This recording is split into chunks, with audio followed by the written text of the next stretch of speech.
I have been made to believe that as we age, the wheels are going to just fall off the bus. Like, you Mhm. are going to gain weight. You are going to deal with illness and sickness.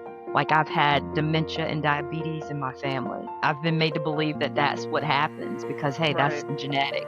But I've come to realize that although we're in midlife, although our hormones are changing, we're not dead. Right. We are in a place in which we know ourselves better than we ever have. It's along the way. Yeah.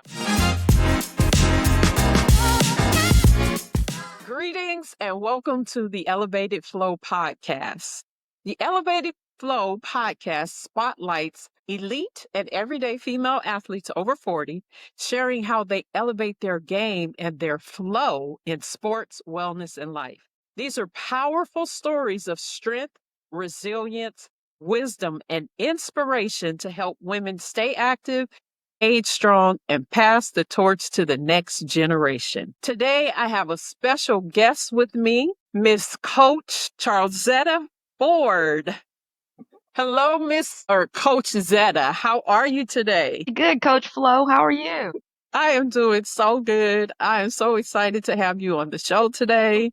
I am really, really looking forward to our conversation. So let me give you a formal introduction. Okay. Okay, so Coach Zetta, founder of Better Bodies for Us, is a certified menopause fitness specialist and longtime personal trainer and group fitness instructor. Since launching Better Bodies for Us back in 2007, Zetta has helped countless women, men, and even children move better, feel stronger, and live healthier lives. But when her own body began to shift in midlife, she realized something was missing in the fitness world: real, honest support for women navigating menopause and hormonal changes. I could agree with that. Now, through her specialized training and coaching, she empowers midlife women to rebuild strength, restore energy, and even sleep better without restrictive diets, exhausting workouts, or advice that ignores their faith and their reality.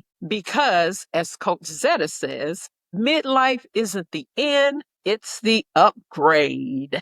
Welcome Yeah. to the Elevated Flo Podcast, Coach Zetta. Thanks for having me. Yeah. Well, we're going to get right into it. So you said that you have been helping people move better since 2007. That's a long time. Yeah. Long time. What originally inspired you to launch Better Bodies for Us? At that time, I was an educator.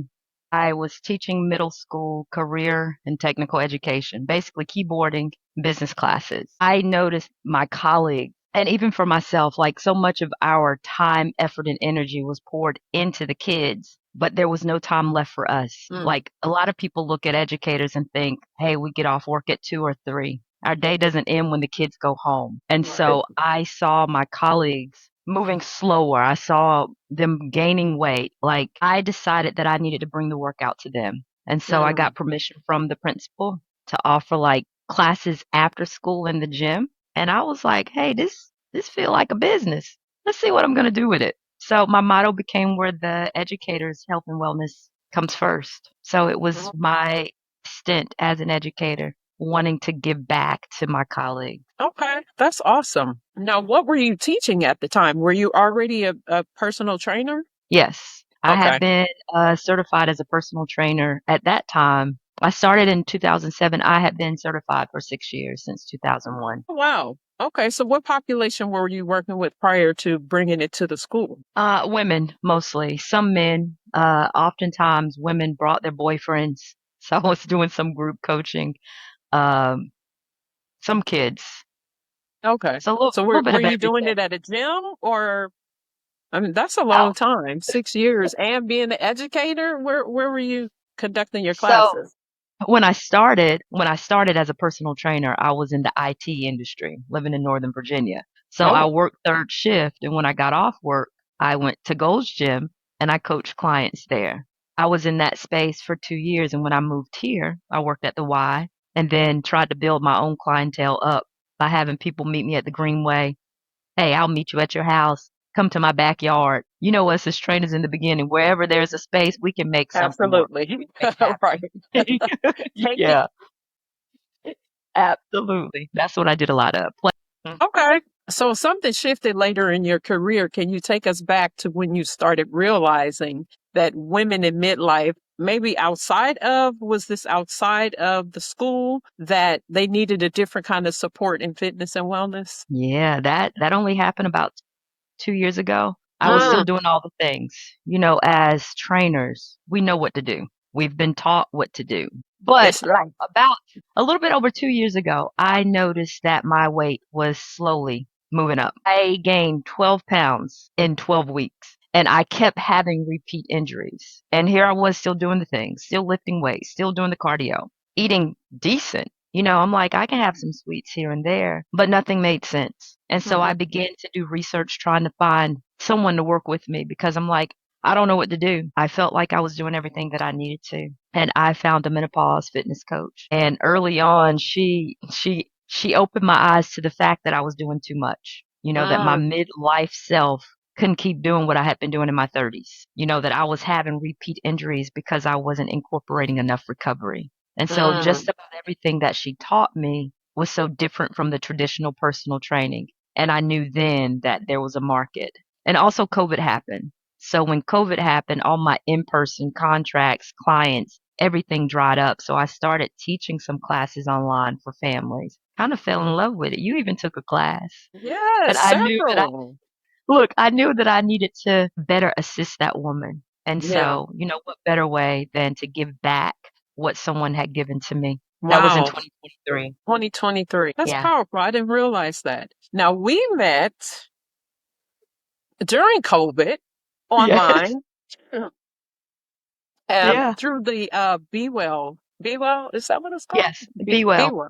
Black Women Entrepreneurial Leadership through Babson College. Yes. Yes. And yes, I did take several of your fitness classes online and loved them. And as a matter of fact, one of the exercises that I did yesterday, you. Thank you. I'm glad I was able to help Flo. So glad. Yes, I love that one. I'm like, okay, yeah, I hadn't thought of that one. Okay, that's cool. So anyway, yeah, I hadn't realized that it had only been two years, but I did remember you talking about your contracts and everything because you were working in the schools at that time, right? Yes. Contractor for the schools and contractor for the city of Charlotte. Okay. And so Yeah. have any of those contracts picked up or you picked back up or what are you doing in that space? So they came back, but not like they were prior to COVID. So I am still a contractor for CMS. For those of y'all who don't know, that's the Charlotte Mecklenburg school system. So I go into after schools to implement my youth fitness program, kindergarten through fifth grade. I used to book about 100 plus hours before COVID. Post COVID, I'm booking about 15 to 20 per year. So Mm. major decline Hours? hours. Wow. You're like, girl, you need a job. Yeah. Outside of that, From the 100 to city, 15? Yeah. yeah, Hmm. girl. And the city of Charlotte, I went from being a solopreneur to having a team of instructors who work for me. And I never like to look at it like that. I'm like, it's in partnership. Hmm. So we taught 12 classes per week for the city of Charlotte's employees. They have a gym Mm. at the government building. And so we had 12 before COVID. Post COVID, they brought the team back, but it's only 3 classes. I actually got an email today. They want to add a fourth class, but very little. So I know that God was making shifts when COVID happened. Right. That decline has remained there. So that pivot to coaching women online was right on time. Mm. That's Yeah. awesome. Yeah, I love that. Now, you Hmm. said something about midlife isn't the end, it's the upgrade. So, talking about these women that you coach now, Yeah. what does that mean to you personally? I have been made to believe that as we age, the wheels are going to just fall off the bus. Like you Mm. are going to gain weight. You are going to deal with illness and sickness. Like I've had dementia and diabetes in my family. I've been made to believe that that's what happens because, hey, that's Right, genetic. But I've come to realize that although we're in midlife, although our hormones are changing, we're not dead. right. We are in a place in which we know ourselves better than we ever have. There's so much education, so much help out there for us to do what our bodies need now. So some midlife women come into my program and through the program, and they looking at themselves like, hey, I got muscles I never had before. I So love it. there's a confidence that I see just showing up in these women. You come in this position of not being appreciative of the body you're now in. Like a lot of midlife women have a little bit more fluff than they once had. Whether Yeah. it's the belly, it's belly Mhm. fat, it's the arms jiggling when you're not waving. And the world that we live in has made us to believe that if you don't look a certain way, if you don't have a certain body, then you're less than, you're not beautiful. Right. We don't prioritize ourselves. So, for me, it's like I appreciate me. Yes, I struggle myself, being that I was a figure competitor. You know Mm. about them abs all the way up to the breast Right. line, all the way down to it. When you look down, it's like I don't have the abs, and that front end is sticking out a little bit more than I appreciate. But just working through that and realizing that I'm still moving, that Yeah. I'm better than I was, and that I get to help someone else along the way. Yeah. Yeah. Now, you talked about being a fitness competitor, and I know before you didn't look at yourself as an athlete, but even the fitness competitors are considered to be athletes. New information. So, how did you get into competing, and what other sport prior to that? When did you start playing a sport or get into fitness? Or was the competing the first sport, even though you didn't look at it that way before? Well, growing up, my family called me Edith Bunker. I don't know if y'all remember that 70 something sitcom, All in the Family. There was an Edith Bunker, and she ran everywhere she went looking for Archie. I Mm-hmm. ran everywhere I went. And so as a little girl, I was a runner. And Mm-hmm. unfortunately, I grew up in a home that was very religious. So wearing skirts was my everyday. Mm. And the track team was not going to allow me with my floppy skirt to be on their team. I couldn't get out the Oh, wow. blocks in a skirt. So it wasn't until my senior year in high school that my parents, my mom more specifically, allowed me to run track. So I ran for a short stint because there was only one coach. That coach had a winning boys team. Us girls, we were whining whatever else. I got hurt in a track meet. I Mm. had a relay to still run after the fact. And he said if I didn't run the relay that I was off the team. So my track season ended pretty much before it started. I Oh, got to my junior year at East Carolina University, and a coach saw me running and was attempting to invite me to walk on. But I remember what it felt like starting track so late in my mhm. high school career, and I didn't want to replay that, so I chose not to. But as an adult, I ran, and 10Ks were my race. I loved them until I dealt with plantar fasciitis. But even before that, we talked about figure. It was figure. Fitness is the people doing them flips and stuff. I can't even do a cartwheel. Right. Let's be correct. Figure, all I had to do was pose. I did model. I Oh, modeled for a season, so mhm. figure felt like an extension of modeling for me. Okay. It was in 2001, like before I got certified. Mm-hmm. 2001, I walked into the Gold's Gym, and the trainer there said that I had a physique to be a figure competitor. And I was like, what is that? And he said, well, you just got to stand on stage in a nice tailored suit and just pose. And I'm like, Taylor's suit. man, I can do that. But then he asked me about my eating and my habits. Remember, I'm working third shift. I'm troubleshooting AOL's network, so IT is my thing. I don't believe in eating like full meals. I loved Oreos and ice cream and frosted flakes.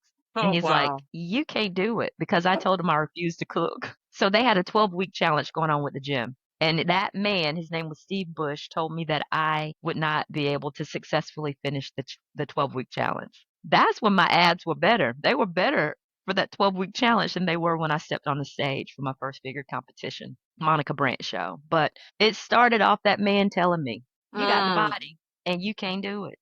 And so mm, I had the body. And after having the body and the abs, a lot of people began to ask me what I did. And that's what led me to becoming a personal trainer. I knew that IT was my moneymaker, but I wasn't passionate about it. I was still in search mm. of, even with degrees. I got degrees in this space. But when women started asking me, what did I do to change my body? I was like, I'm going to get certified like this Steve Bush, and I'm going to train women. I'm going to train men. I'm going to train whoever needs me. And that's what Wow. happened. So I got certified in September 2001 through the National Strength and Professional Association, I think it was, in Northern Okay. Virginia. Okay. That's awesome. That's awesome. So it's kind of funny because we have a similar background. You were talking about, your parents not allowing you to wear pants or, so that you could compete on the track team. Growing up, I couldn't wear pants to school either. And it's so crazy. And it really, I don't even think it had to do with religion. My mom just didn't believe in it. She didn't think that women should wear pants. And it Mhm. wasn't until I was in eighth grade that I just begged my dad, like, can you please ask her to like let us wear pants to school? So it's so interesting that you say that. I mean, we could play sports and stuff, but even if it rained outside, we would have to put pants on under our skirt. Of course, in junior high, I used to sneak, pants to school and change on the school bus because I was bused. But Yeah. that's so interesting that we had that in common. Oh man, didn't know. Excuse me. But you were talking about not doing playing track or running track when you were in college because of the experience that you had in high school, which is unfortunate because that's one of the things that the statistics show about people having bad experiences, not having access, and a number of other things. The reason that women don't continue in sports after elementary or middle school. So I'm glad that, this Steve guy, sometimes that's what we need for somebody to not believe in us and say that we can't do something that pushes us to prove them wrong. And then here you are, this is like your calling and you found it in doing that. So that's really powerful. Yeah. Wow.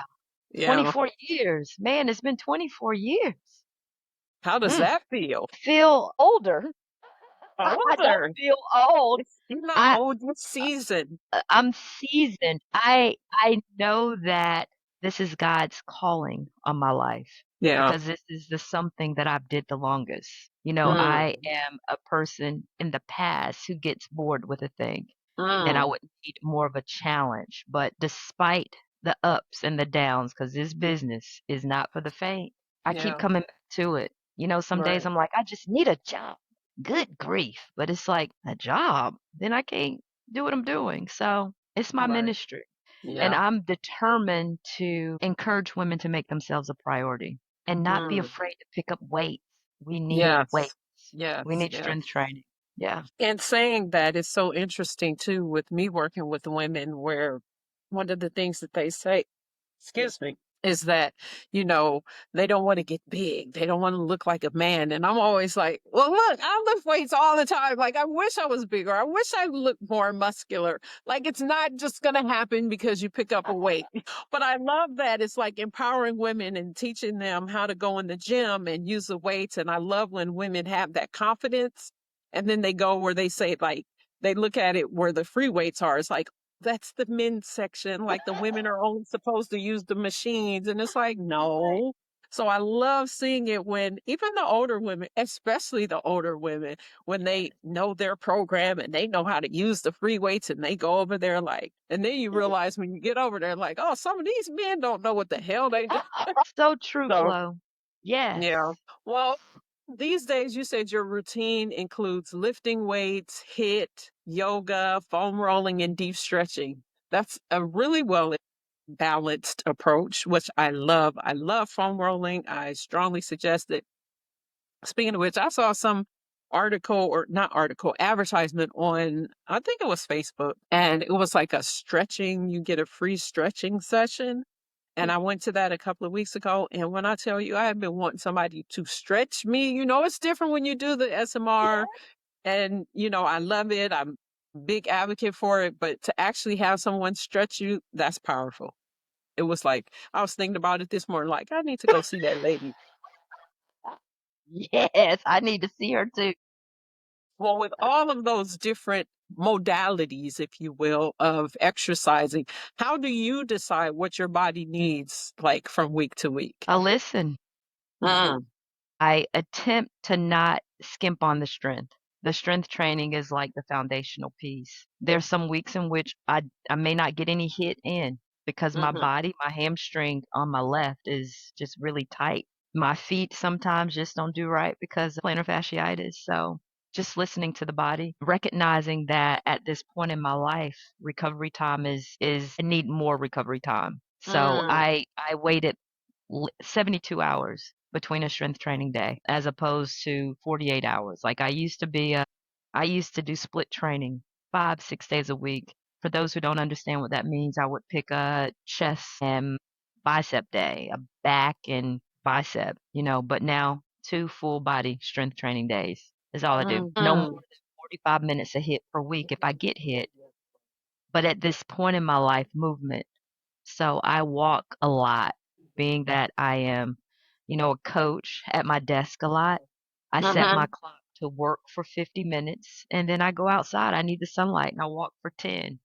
I love So it. I most love days I it. get about 10,000 steps, but it's not because my mind is set like, oh gosh, I need my pedometer. I'm going to get these 10,000 steps. It's just been intentional throughout the day to make sure Mm. that I'm moving more. Yeah. I love I that. listen more to my body, I guess is the answer to your question.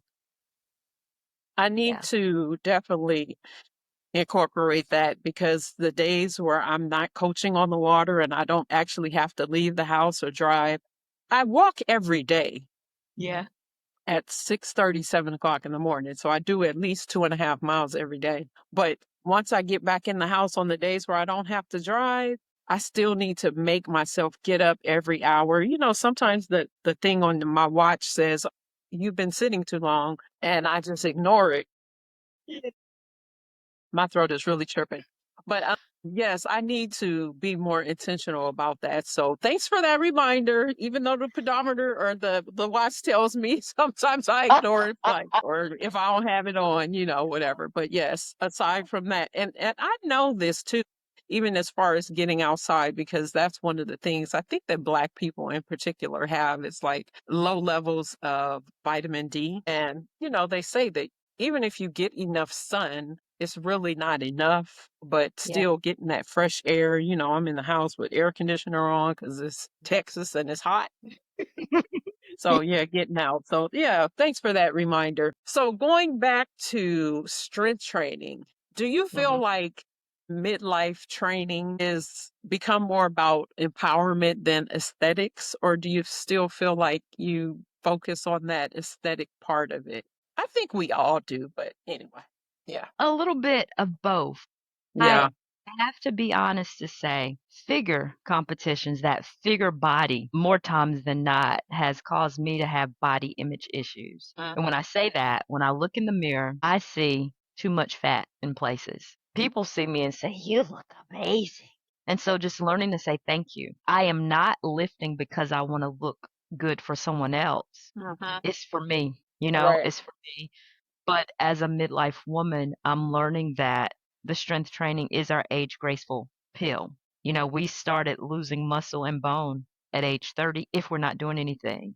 Right. And I've learned that strength training is one of those things that directly impacts bone. Like we can Right. reverse bone loss. We can't get it all back. But Right. my brain, now that I know these things, it's like I can't not do it. I Right. don't want to get to a point in my life where I can't do for myself. On top of that, where I can't go outside and just walk. There are some people who can't walk. So I want to age gracefully so that I can hopefully be a good role model for the younger women coming behind us. Yeah. Yeah. Well, we're definitely going to talk a little bit more about that when it comes to passing the torch and, excuse me, passing the torch so that we are being responsible with the information and the way that we communicate what being well and being fit looks like for the younger generation. Yes. What would you say is one fitness myth about women in menopause or midlife that you're on a mission to break? Because you're old,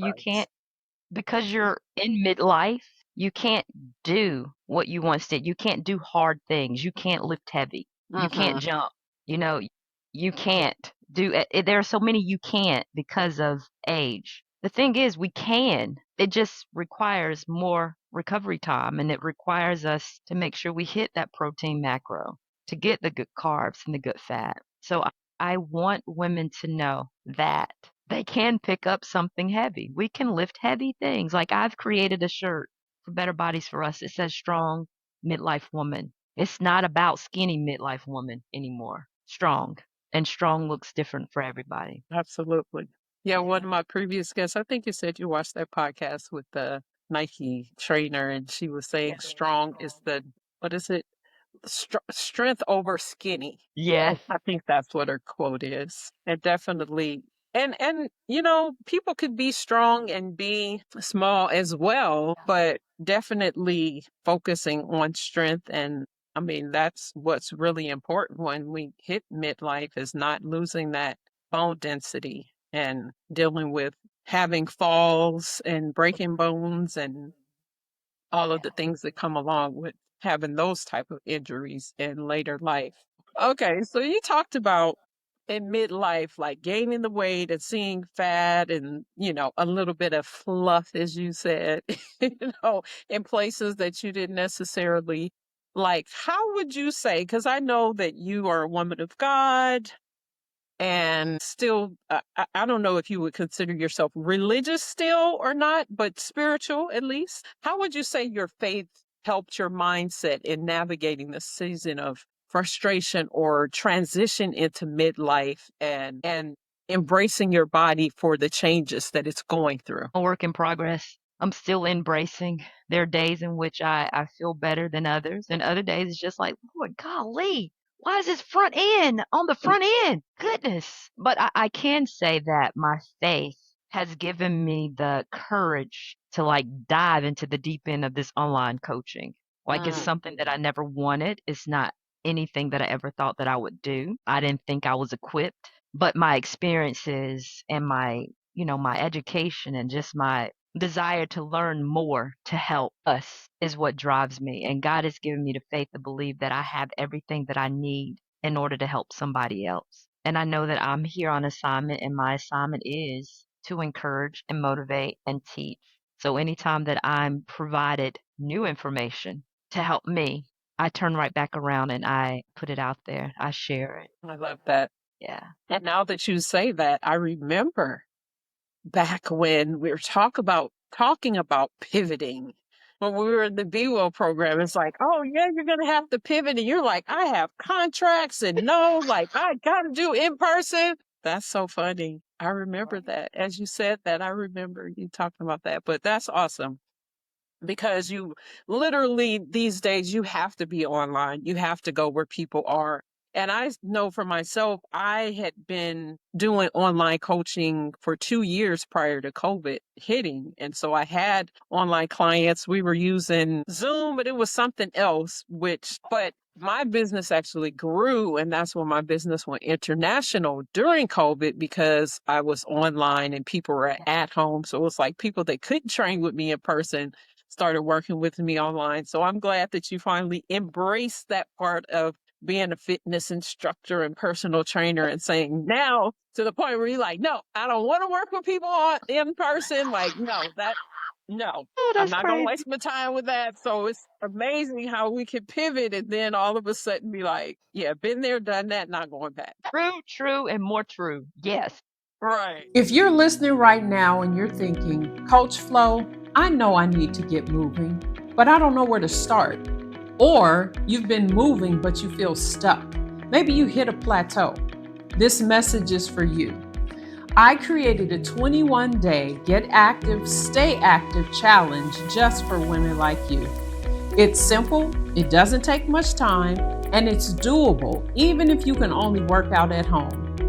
This challenge is designed not only to help you build strength and momentum, it's designed to build confidence and consistency without feeling overwhelmed. Every day, you'll get clear guidance and small, powerful steps that add up to big results. By the end of the 21 days, you'll not only feel stronger, you'll know exactly how to keep going. So if you're ready to take that step, join me. Click the link in the description to join the challenge. Your future self will thank you for it. Now let's get back to the episode. So looking back looking back, what would you say your biggest lesson about resilience is? Not just as a personal trainer, but it could just be even as a woman. Somebody needs what I have. So, despite the setbacks, like I've had some hard life things, personal, going on in life. I've had hard, like, y'all, I had my first colonoscopy this week. Thought I was gonna die. But anyway, having these things happen as we age, like part of me wants to just hang up the hat or Mm, shut the doors to better bodies for us. And it's like, girl, you about to hit 19 years in January. What you mean? You losing your mind. I realize that my yes to things that aren't comfortable, to things that are difficult, are the reason why lives are being changed. Not just the woman that I coach, but the woman's family, the woman's neighbor, the woman's, the impact goes beyond just that one. right. And God has shown me that my yes isn't just for me. I can feel how I feel, but my faith says that God will be my strength and weakness, and I have to walk in that. And I'm reminded often to not grow weary while doing good, because in due times I will reap. And reaping for me in this space is just knowing that I'm making a difference. That's powerful. Yeah, I was thinking about that this morning myself, and I was like, okay, I'm 51 too. We older. We seasoned. We seasoned. Ooh, And I yes. was like, sometimes like every day when you are going through something can feel like a struggle. And then I was like, you know what? Because people like to say when you hit midlife, like, oh, you got more years behind you than you do ahead of you. It's like, oh, that sounds kind of scary. But even to think like, oh, I could live 20, 30, even 40 more years, that's a long time, Yeah. So, and I look and think, okay, well, 51, it's midlife, but I don't feel old. I can still do a lot of things. And even some of the clients that I work with, like they might moan and groan and ache and whatever, but I'm like, there's some people that are your age that can't even do what you're doing right now. So I coined the phrase, the more you move, the longer you'll be able to move. So Yes. keep moving. So what would you say to a woman that's feeling stuck or feeling discouraged or feeling like they're too old to get started strength training or even moving because they never have? Because I know that that's the population that you work with. Yeah. I would say it's never too late, that you matter, and you making yourself a priority is important for you to walk out God's plans for you. Like I feel that we as a gender, we put so many things ahead of ourselves, whether it's spouse, it's job, it's parents, it's kids, we're the last on the totem pole. So the women that I work with, like when they come into my program, they are overly drained because they're doing everything for everyone else. And so just teaching them that less is more. My coach used to tell me restore before more. Like that's important before you can take those next steps. But when Restore you're before. yeah, restore before more. And, helping them to understand that this program, although there is a workout scheduled for a certain day, teaching them that if your body isn't where it needs to be, like you got stress in so many areas of your life, in midlife, we have to take those signals and use them for our good. Don't do what's on the schedule. We're used to just go, go, go, push, push, push. But that causes us to be in a place of, we could end up in adrenal fatigue, overly stressed, cortisol constantly being pumped out, insulin being up. So just making themselves a priority. And how important would you say that that community is for women that are in those situations? Like they're Very. older and they, don't really know other people that are working out or whatever. So how do they look to get in community so that they can be around people that are interested in doing that? Are you saying within the program or just life period? Just life, period. I love I love the idea of a buddy, because I mean, even if your buddy is not in the same place, like encouraging phone calls as you walk, Mhm. making a Zoom session or something as you're working out, like connecting with that somebody that's important in your life who's at that same stage of life. Everybody is going through something different, Yeah. but when we have that buddy, that person because not everybody's driven. Like I'm sure you are probably like me. We don't need somebody else to be motivated to move. It's just what we do. Right. But for those who struggle, getting that buddy, finding that somebody that you can do this journey with, even if you're cross country, it helps tremendously. I love that. And especially with just getting on the phone with somebody, like, let somebody know what your goals are, Yeah. what it is that you want to accomplish, and just, have them hold you accountable. And if it does take just talking to somebody on the phone while you're walking, love that Yeah. idea. Awesome. Accountability, I find in us midlife women, it moves the needle. Because I Absolutely. think we do well with schedules and whatever else. We know that somebody is looking to see, did you do X, Y, or Z because you asked them to. Like we're more prone to get it done when there's accountability in And place. people have so much more success when they do have that community and accountability. That's why programs like Weight Watchers and, other programs like that are so successful, because they have that part of that accountability. They know that they have someone that's going to be expecting them to show up and weigh Yeah. in. Even if they don't feel motivated themselves, somebody Yeah. else is inspiring them to show up, and they know that they're waiting for them. So, yeah, accountability definitely, like you said, moves the needle. Yeah. Absolutely. So before we get into our closing portion of the podcast, which is passing the torch, I just want to let the audience know that we have a Patreon community where I'm going to be asking Coach Zetta some other questions after the flow. We call it the afterflow. They call it in church, they say the overflow.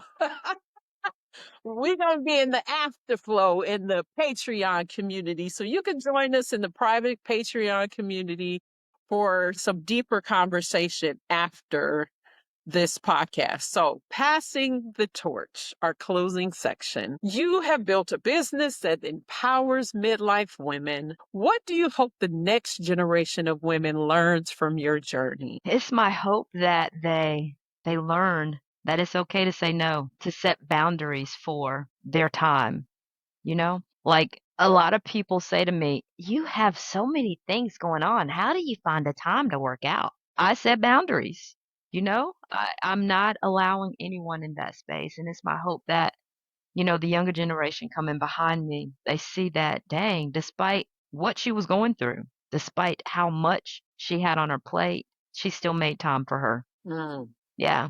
Whether I love like that. making time for me includes reading my word, journaling, working out, getting my early morning walk to get the sun. Yes. Yes. It doesn't matter what's going on. It's important to make ourselves a priority. Yes. And we make time for what it is that we want to do anyway, no matter how busy we are. If it's something you want to do, you're going to find the time or make the time. If you look back to your younger self, your younger teenage self, what would you tell your younger self about the lessons that you have learned as a midlife woman, as an active woman, as far as how important staying active and playing sports or just being active, how important it is for lifetime wellness? Wait, Flo, it's like the first thing that came to my mind, I probably missed some of the question was, I would say, girl, don't let that Jerry curl stop you. The From Jerry running with curl the dripping, the dripping. Yes, girl, that sixth grade Jerry curl was a defining moment for me. It's like life stopped. I didn't want to go anywhere, didn't want to do anything, didn't want to play. I would say, girl, don't That's let too that funny. Jerry curl change you. You are still a mighty, powerful young lady. And movement is key to you aging gracefully, being able to help someone else. Awesome. You're Awesome. free. Shake that curl, girl. Don't be afraid of the drip. Girl. I'm in therapy for that Oh, Jerry. all right. So, last but not least, for an older woman that is maybe feeling stuck or needs just a little bit of inspiration, motivation, a positive word, what would you tell that older woman that's maybe already active, but just kind of feeling a little burnt out? So, for a Yeah. woman that is already working out, but feeling burnt out, like, I don't want to do this anymore, what would you say to her? I would tell her it's okay. Feel what you feel. It's valid. Maybe the needle's not moving the way you so desire. Feel what you feel, but don't stay on the sideline because Right. movement of some form is important. Grab your spouse, grab your kid, grab your dog, something, and just get to a space where you're doing movement that you enjoy until you get Absolutely. that restored excitement to do what you need to do. Yeah. Yeah. Because when we push through a thing, that leads to stress. That increases our cortisol. And I think we as a gender, again, we push through, we push down as opposed to feeling. Yeah. Yeah. Yeah. And the other thing that I would just add to that too is like you just said, find something that you like. You don't have to do what everybody else is doing because Right. that's where you feel a lot of stress as well. So if you find what it is that you enjoy, you'll be more apt to do it and to Yeah. stick to it. But you could still get burnt out, but take a break. And like she said, don't sit on the sidelines. Get back on that field. Get back on that field. Yeah. All right. Well, thank you, Coach Zetta. I really, really appreciate you coming, being a guest on the podcast. I've enjoyed our conversation. Do you have any closing words that you would like to share? Midlife woman, wherever you are, whatever you're doing, you matter. Make time for self today. God bless you. Have an awesome day on. All right. Well, until next time, this is Coach Flo signing off. Remember to find your zone and elevate your flow. Peace.